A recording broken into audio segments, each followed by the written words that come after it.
अभ्यास में से अगला सवाल है चैप्टर 3 का 16वां नंबर।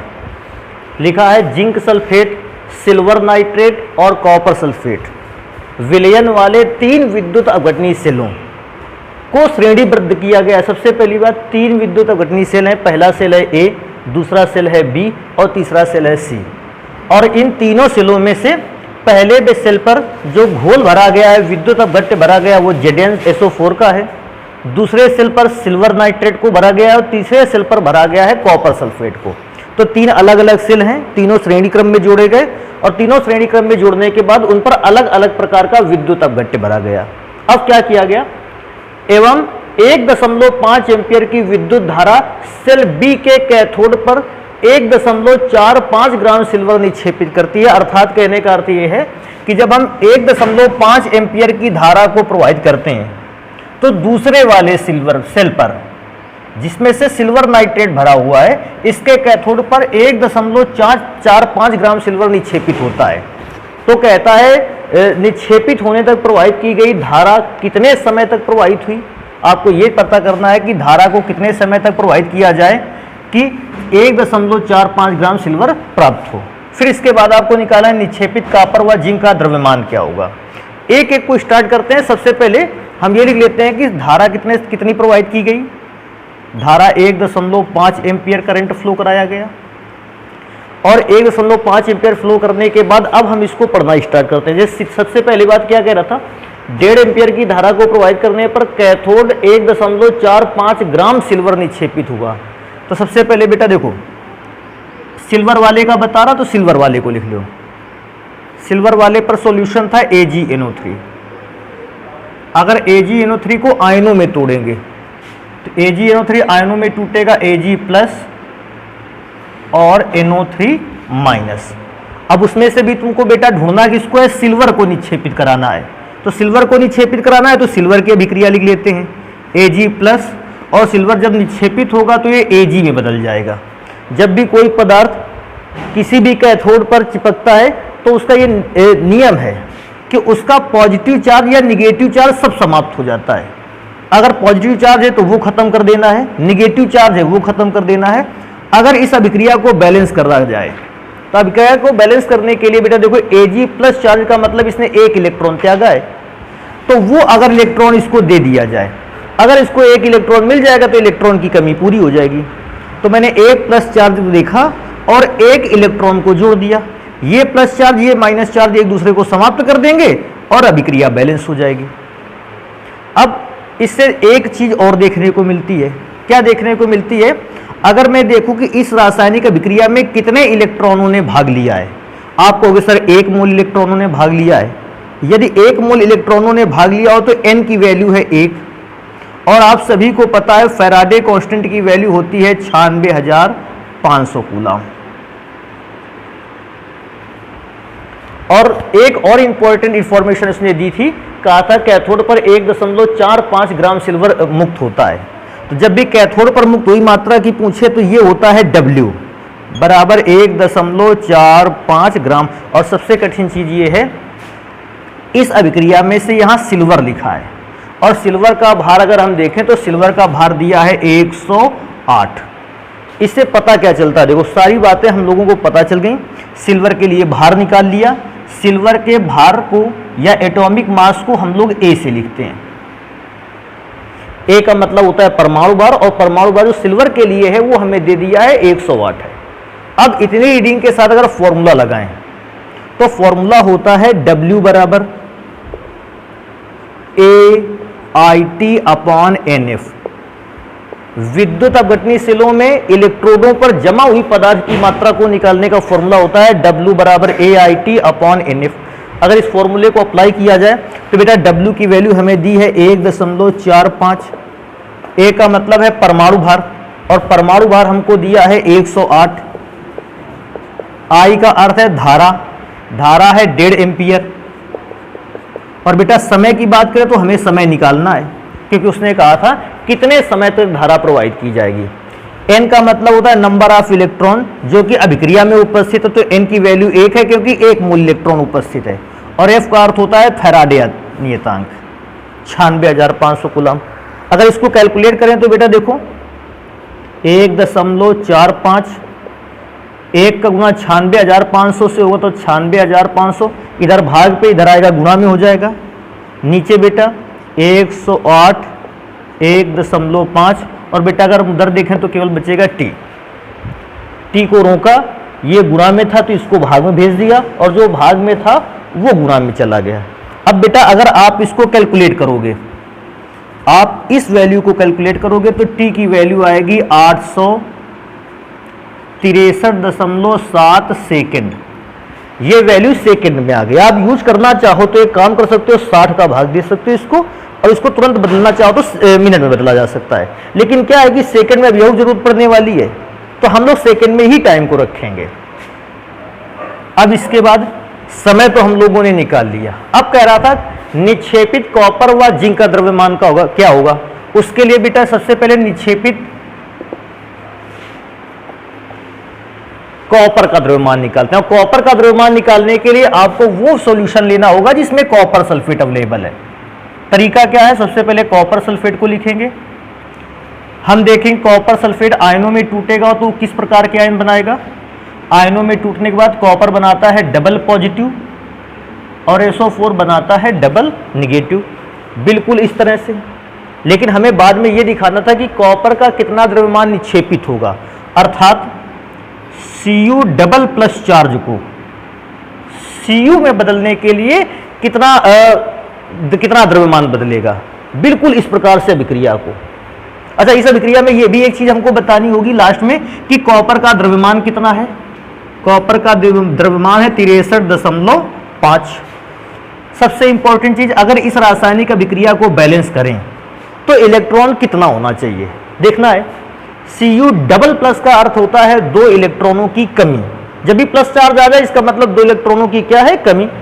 अगर उस कमी को पूरा करना चाहें तो हम इसमें से 2 इलेक्ट्रॉन को क्या कर दें, जोड़ दें, वो कमी पूरी हो गई। अब हमसे देखो कोई वैल्यू अगर पूछेगा, सबसे पहली बात A की वैल्यू कहेगा, A की वैल्यू है 63.5।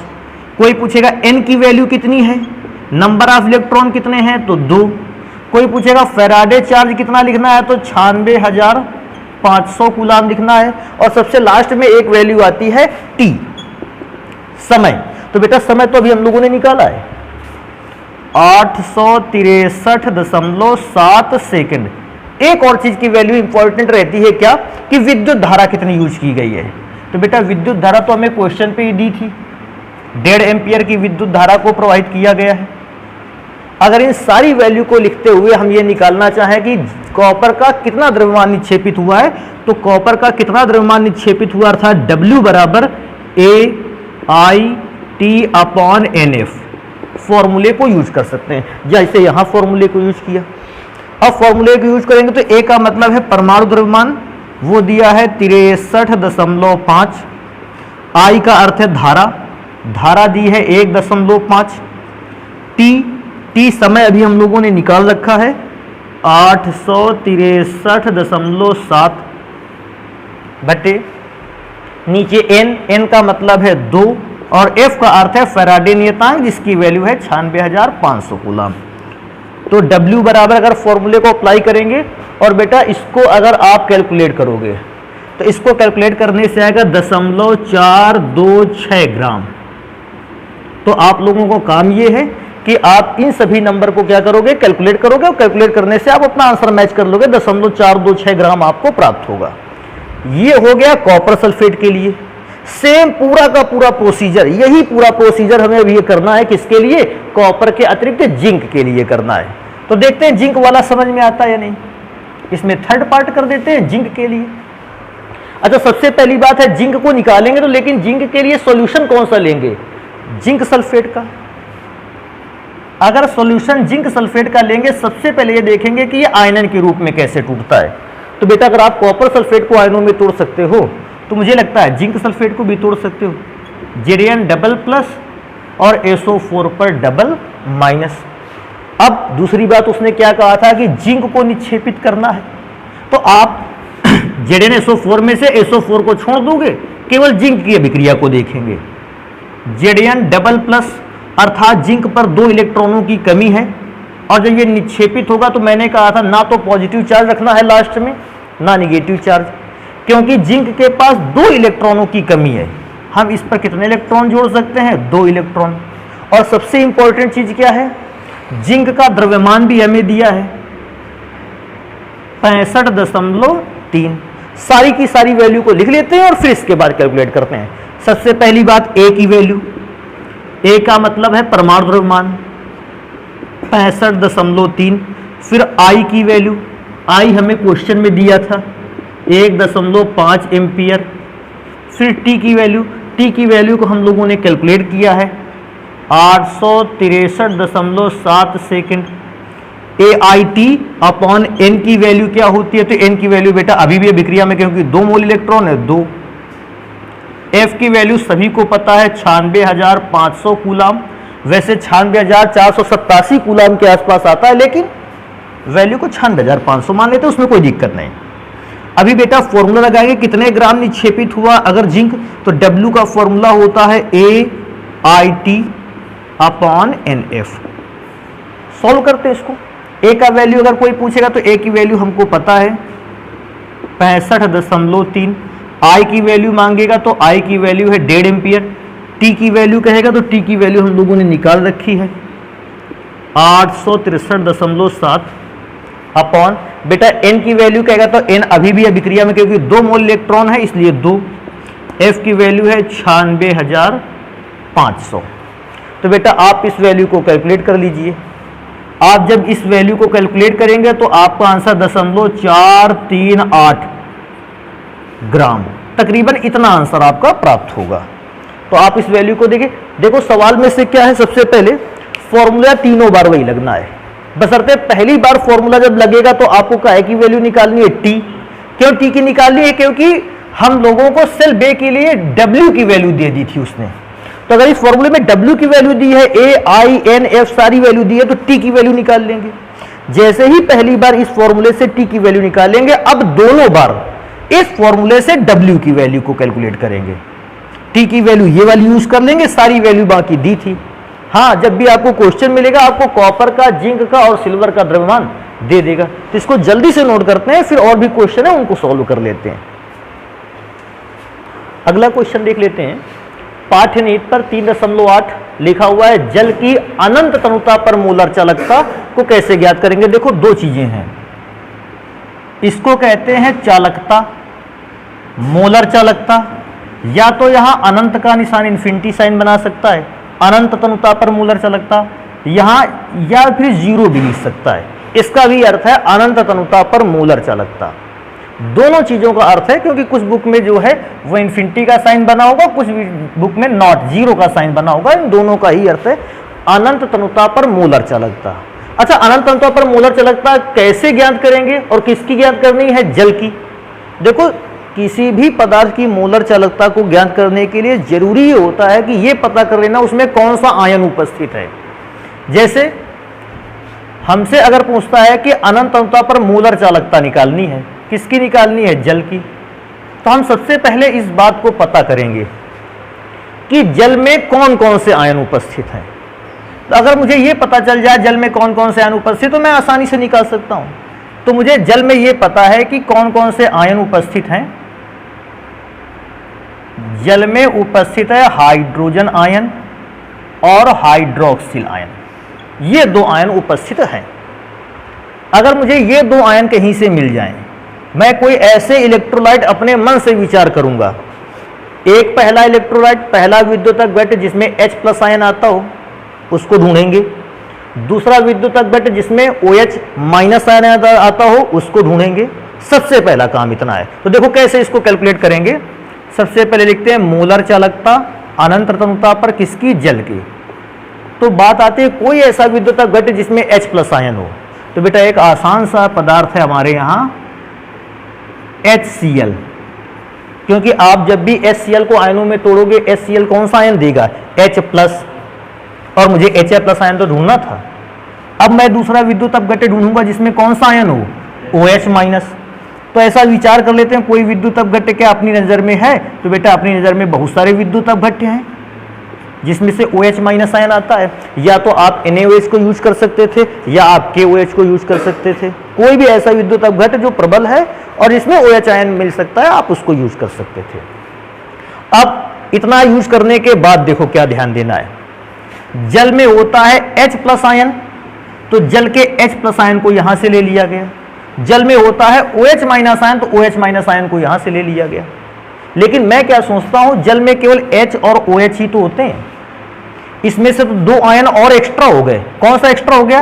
एक Na और एक Cl। तो मुझे क्या कर देना चाहिए, ये NaCl हटा लेना चाहिए। तो कैसे हटाना है?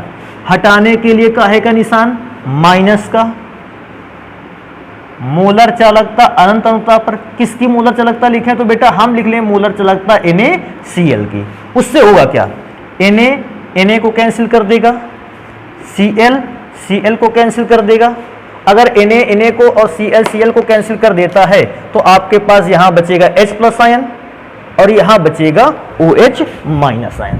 तो इस प्रकार से जल की अनंत क्षमता पर मोलर चालकता को ज्ञात किया जा सकता है। मैं दोबारा से इस बात को रिपीट कर देता हूं, देखो कैसे। सबसे पहले आपको ढूंढना है जल में कौन कौन से आयन होते हैं। पहला H प्लस आयन, दूसरा OH माइनस आयन। जैसे ही आपको आयन पता चल गया, आप तुरंत जान गए कि हमको वो पदार्थ ढूंढना है जिसमें H प्लस आयन आता हो और वो पदार्थ ढूंढना है जिसमें OH माइनस आयन आता हो। क्योंकि ऐसा भी सोच सकते हैं, H प्लस आयन देते हैं अम्ल, तो आप कोई भी अम्ल यूज कर सकते थे। मैंने कौन सा अम्ल यूज कर लिया? HCl। एक और सोचने वाली बात है, H2SO4 को यूज इसलिए नहीं किया गया क्योंकि H2SO4 में कितने H प्लस आयन हो जाते? 2 H प्लस आयन हो जाते और उसकी मुझे जरूरत नहीं थी। हमें एक केवल H प्लस आयन की जरूरत थी, तो मैंने HCl यूज कर लिया।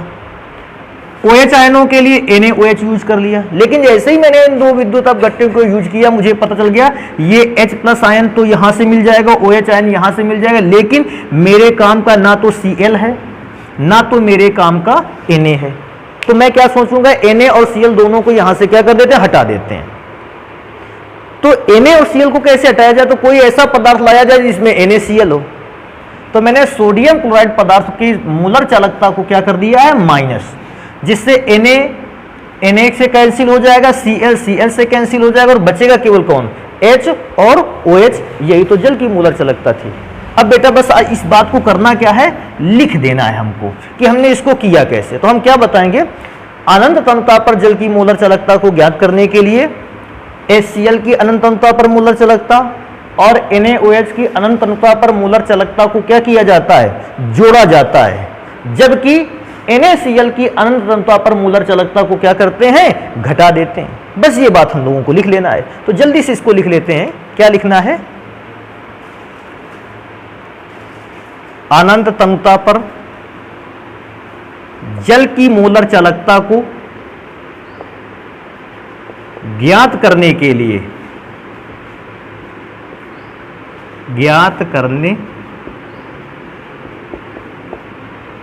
लिए सबसे पहले लिखेंगे अनंत तन्यता पर HCl की मोलर चालकता और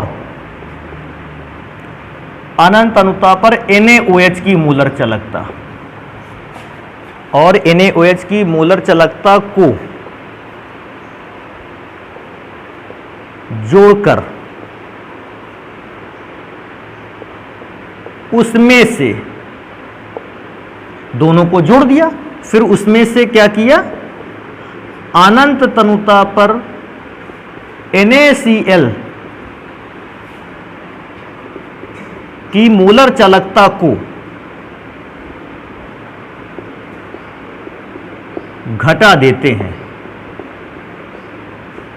तो बस बेटा आपको आंसर में, अगर आपका क्वेश्चन इस प्रकार से आता है तो आपको आंसर में केवल इतना लिख के आ जाना है, ये वाली लाइन और ये वाली लाइन, और जहां इस वाली लाइन का सवाल आप लिख सकते हैं क्योंकि उसी से हमने पहचान की थी कि हमें जल के लिए 2 आयन चाहिए, एक H प्लस आयन, दूसरा OH माइनस आयन चाहिए। तो इस प्रकार से आप सवाल के आंसर को आसानी से दे सकते हैं।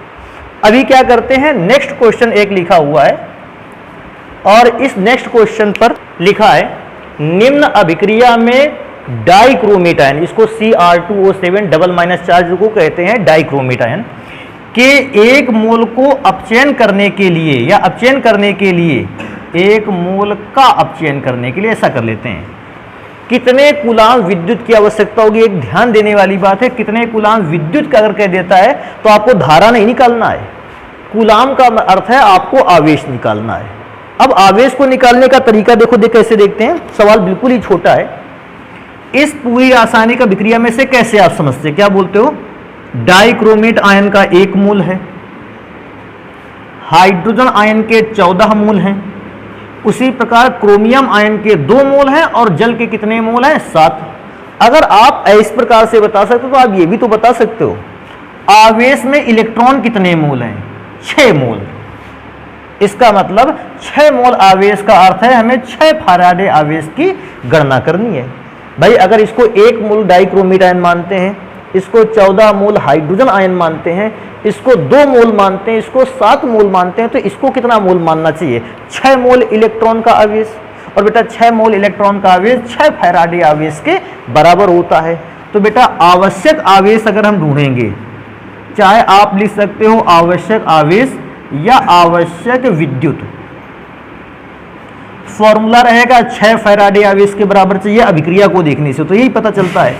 इसको सॉल्व करेंगे 6 और फैराडे आवेश की वैल्यू रखेंगे 96,500 कूलाम। मैं क्या सोचता हूँ, आंसर निकालने के लिए दोनों का गुणा कर लेते हैं। तो सबसे पहले 00, फिर 6 का गुणा 5 में हुआ तो 30, 3 बच गया, फिर 6 का 6 में हुआ 36 और 3 39, फिर से 3 बच गया, और फिर 6 का गुणा 9 में 54, 3 57। तो तकरीबन इतना आंसर आने वाला है 5,79,000 कूलाम आवेश। वैसे तो आंसर यही है, इससे ज़्यादा एक भी कैलकुलेशन करनी नहीं है।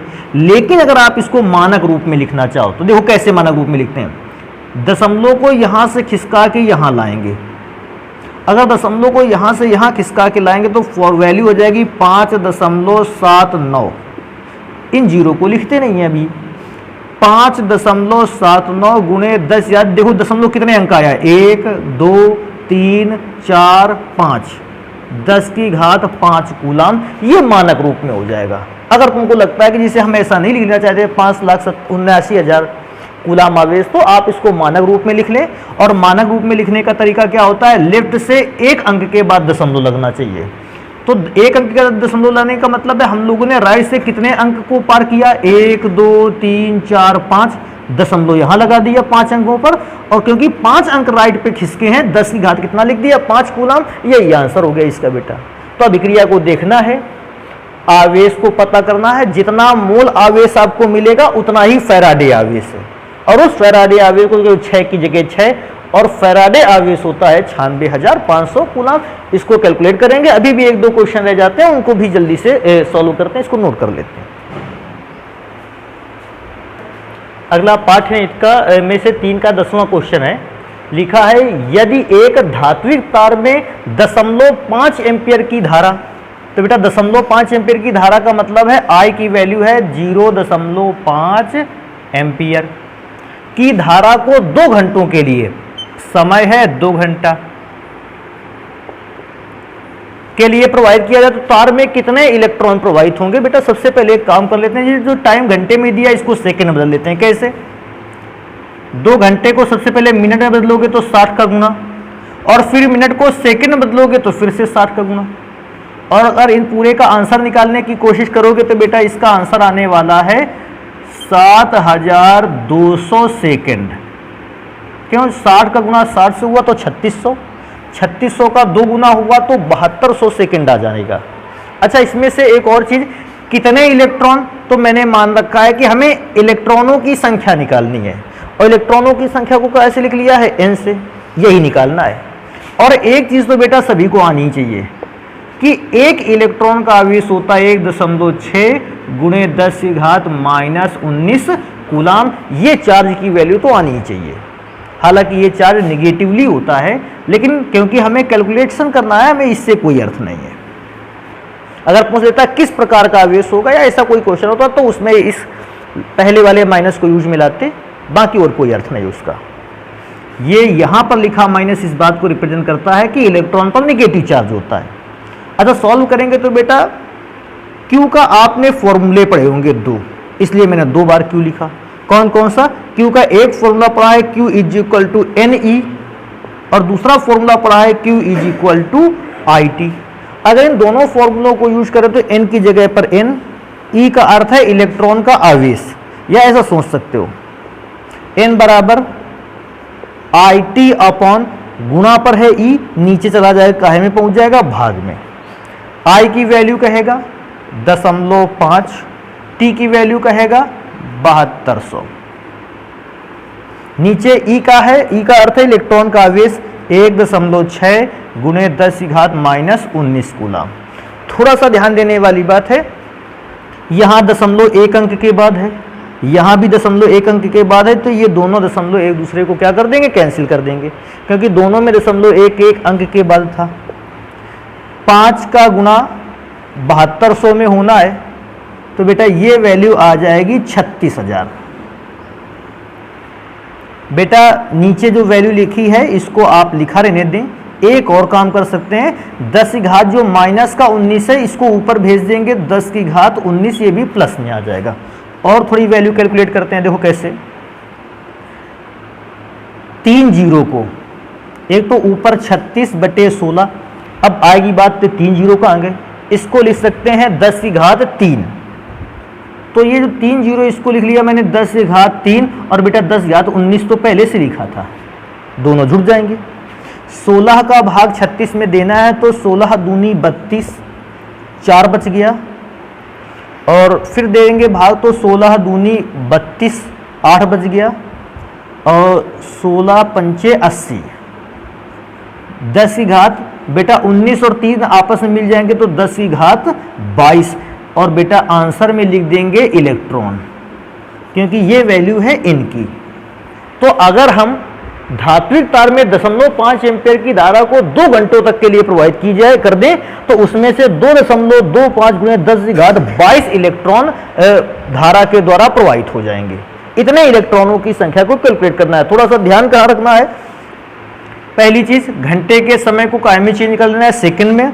दूसरा इंपॉर्टेंट पार्ट क्या है कि 10 की घात जो 19 तो माइनस का नीचे था, तो ऊपर गया क्या हो गया प्लस का। दूसरा ये जो 36,000 लिखा, तो 36 को मैंने लिख दिया ऐसे ही, और जो 1000 वाला पार्ट था उसको लिख दिया 10 की घात 3। और क्योंकि दोनों ऊपर 3 और 19 प्लस के हैं, आपस में जुड़कर 10 की घात कितना बना लेंगे 22। तो ये इस प्रकार से इस न्यूमेरिकल को सॉल्व कर सकते हैं। इसके बाद अगले क्वेश्चन पर चलते हैं। ये अपने यहाँ कई बार पूछा गया है परीक्षाओं पर। इस क्वेश्चन को भी देख लेते हैं, क्योंकि ये मुझे मिल गया, हमने इस क्वेश्चन को भी नोट कर लिया। क्या है नोट क्वेश्चन, कहता है कोई भी अगर आपके पास विद्युत अपघट्य है, अगर हम उसकी तनुता बढ़ा दें, तनुता बढ़ाने का अर्थ है जैसे मैंने मान लिया ये NaCl का विलयन है, इस NaCl का विलयन यहां तक भरा हुआ है, उस NaCl के विलयन में Na पॉजिटिव चार्ज है, Cl नेगेटिव चार्ज है, और ये विद्युत धारा को प्रोवाइड कर सकता है। तो मुझे पूरे पदार्थ की, पूरे इस भरे हुए विलयन की विद्युत मोलर चालकता निकालनी है। हमें मोलर चालकता निकालनी है इस ट्यूब के अंदर, इस घन के अंदर जितना विद्युत अपघट्य आएगा। जैसे मैं क्या सोचता हूं, अभी इस घन के अंदर 50 आयन है, तो मुझे उन केवल 50 आयनों की मोलर चालकता से मतलब है। घन की लंबाई 1 सेंटीमीटर, चौड़ाई 1 सेंटीमीटर और ऊंचाई भी 1 सेंटीमीटर है, अर्थात इस घन का आयतन है 1 सेंटीमीटर क्यूब। उस 1 सेंटीमीटर क्यूब के अंदर जितने भी आयन आएंगे, उन आयनों की मोलर चालकता आपको निकालनी है। फिर उसने क्या कहा, कहता है तनुता बढ़ा देना है। तनुता बढ़ा देने का अर्थ है इसमें से हम पानी मिला देंगे, और पानी मिलाने पर मोलर चालकता कहता है घट जाती है। इसका कारण क्या है, तो अब उसी बात को चर्चा मिलाना है कि अगर हम इसमें पानी मिला देंगे मोलर चालकता घट जाएगी, क्यों। देखो कैसा, मैं क्या सोचता हूं, अभी हमने विद्युत अपघट्य भरा, और विद्युत अपघट्य का विलयन जब बनाया तो मैंने विलयन का लेवल अभी कम रखा है, लेवल कम रखा है। तो मैं क्या सोचता हूं, इस विलयन में जितने आयन हैं, कम जगह होने के कारण सारे विलयन एक दूसरे के कैसे हैं, सारे आयन एक दूसरे के समीप हैं। और जैसे अगर आयन समीप हैं तो इस क्यूब के अंदर आयनों की संख्या अधिक होगी, और आयनों की संख्या अधिक होने से इसकी मोलर चालकता भी अधिक होगी। लेकिन अब हमने क्या किया, अब हमने इसमें से ऊपर से जल मिलाना स्टार्ट कर दिया। अब मैंने मान लिया कि जल के मिलाने पर विद्युत अपघट्य का स्तर पहले यहां था, अब यहां तक बढ़ गया। अब सोचने वाली बात है, आयन तो उतने ही हैं, लेकिन अब आयन को फैलने की जगह कैसी मिल गई? ज्यादा। अगर आयन को फैलने की जगह ज्यादा मिल गई, इसका मतलब है आयन दूर दूर हो गए। और आयन दूर दूर होने का अर्थ है, अगर हम अब इस बॉक्स में आयनों को देखेंगे तो आप इससे अंदाजा लगा लिए, क्योंकि बॉक्स में आयन अभी यहां भी दूर दूर होंगे, क्योंकि आयन दूर दूर होंगे, बॉक्स के अंदर उपस्थित आयनों की संख्या क्या हो जाएगी? कम पड़ जाएगी। और जैसे ही बॉक्स के अंदर आयनों की संख्या कम पड़ जाएगी, हम जान जाएंगे कि अगर आयनों की संख्या कम पड़ गई है तो मोलर चालकता भी तो घट जाएगी, क्योंकि मोलर चालकता डिपेंड करती है आयनों की संख्या पर। आयन की संख्या कम तो मोलर चालकता कम। तो मैं दोबारा से इस बात को रिपीट कर देता हूं कि जैसे ही पहले विलयन कम था तो सारे आयन नजदीक थे। आयन नजदीक होने की वजह से बॉक्स के अंदर ज्यादा से ज्यादा आयन थे और उसकी मोलर चालकता अधिक थी। परंतु जैसे ही हमने जल को मिलाया, विलयन का स्तर लेवल जो है वो बढ़ गया, और लेवल बढ़ जाने से विलयन एक बड़ी जगह घेर लेता है। बड़ी जगह घेरने का अर्थ है उसके आयन भी क्या हो जाएंगे? दूर दूर।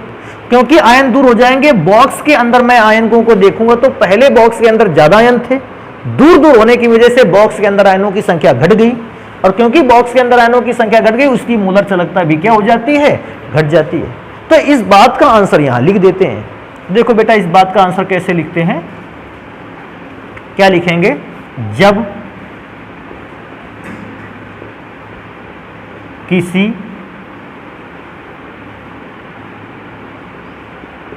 विद्युत अपघट्य, जब किसी विद्युत अपघट्य की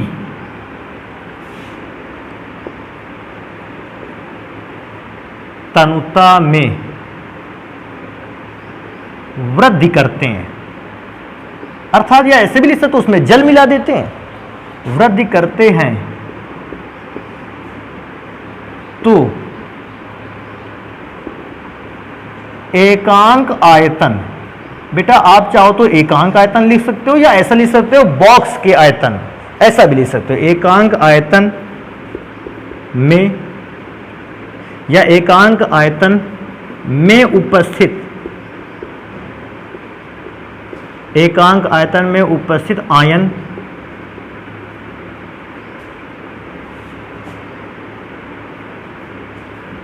दूर दूर हो जाते हैं, दूर दूर हो जाते हैं,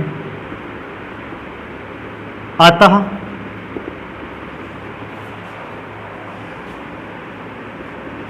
इस एकांक आयतन में, अतः इस एकांक आयतन में आयनों की संख्या घट जाती है, आयनों की संख्या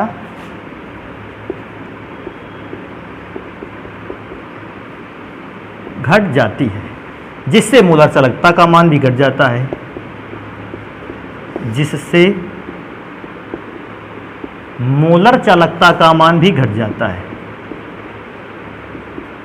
जिससे मोलर चालकता का मान भी घट जाता है, घट जाता है। तो बेटा ये इस प्रकार से इसके क्वेश्चन का क्या हो गया? आंसर। तो हम लोगों ने तकरीबन अपने रसायन विज्ञान में से जो चैप्टर था विद्युत रसायन, उसके तकरीबन सभी आर्टिकल्स को पढ़ा और कुछ ऐसे क्वेश्चंस को भी पढ़ा जो क्वेश्चन हमारे बोर्ड एग्जाम के लिए काफ़ी ज़्यादा महत्वपूर्ण है और आते भी रहते हैं। तो इस प्रकार से विद्युत रसायन चैप्टर जो है वो पूरी तरीके से समाप्त हो गया है। अपनी नेक्स्ट क्लास पे हम किसी नए चैप्टर को पढ़ेंगे अब, तो इसको नोट कर लेते हैं, बाकी मिलते हैं फिर नेक्स्ट क्लास पे।